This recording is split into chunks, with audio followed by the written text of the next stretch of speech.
Sa harap ng kamera, laging all smiles ang aktres na kilala sa kanyang bubbly personality at madalas ipagmalaki sa social media kung gaano siya ka-grateful sa lahat ng blessings.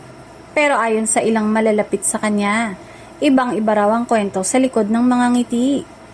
Pagharap sa kamera, todo energy siya, pero pag off-cam, laging reklamo.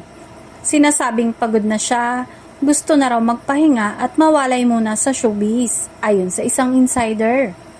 Kilala si aktres sa pagiging pa-humble sa interviews. Typical na linya niya. Grabe, sobrang thankful ako sa mga opportunity. Pero sa totoo raw, minsan ay irritable at malamig na makitungo sa mga staff at kapwa-artista.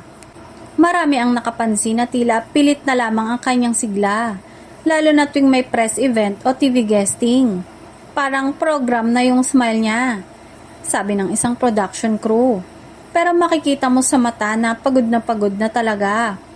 Hindi naman masama kung napapagod, tao lang din. Pero sana, sabi ng netizens, maging totoo rin siya sa sarili at wag puro showbiz gratitude kung sa loob-loob niya ay gusto na lang magpahinga.